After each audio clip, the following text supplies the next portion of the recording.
বিভিন্নভাবে আমাদের বিপক্ষে ওই মোটরসাইকেল আমাদের কিছু কাজ কামের কারণে তার সাথে আমাদের নেতাকর্মীদেরকে যুক্ত করে কিছু কিছু কথা বলার চেষ্টা করছে।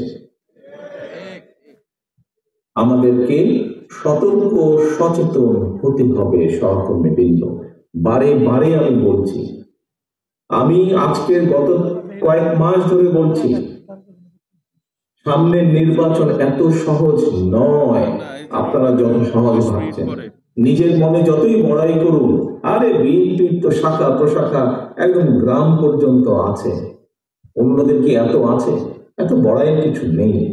থাকতে পারে আপনার শাখা প্রশাখা, প্রিয় সহকর্মীবৃন্দ, আমাদের নেতা কর্মীরা তৈরি করেছে সেই শাখা প্রশাখা, গ্রাম পর্যন্ত দলকে নিয়ে গেছে, ওয়ার্ডে ওয়ার্ডে দলকে নিয়ে গেছে, কিন্তু তারপরে জনগণ ম্যাটার্স।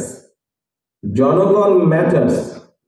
সেই জনগণই হচ্ছে আমাদের শক্তি, জনগণই হচ্ছে আমাদের সমর্থন, জনগণই হচ্ছে শক্তি।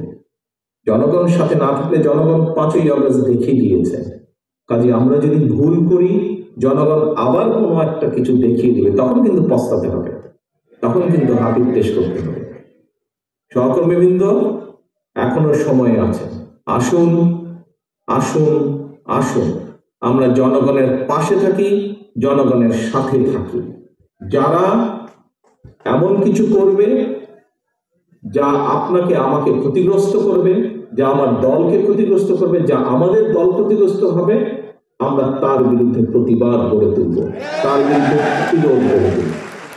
আজকে শহীদ জিয়ার 89তম জন্মবার্ষিকীতে যদি শহীদ জিয়াকে সত্যিকার ভাবে আমাদের স্মরণ করতে হয়, যদি শহীদ জিয়াকে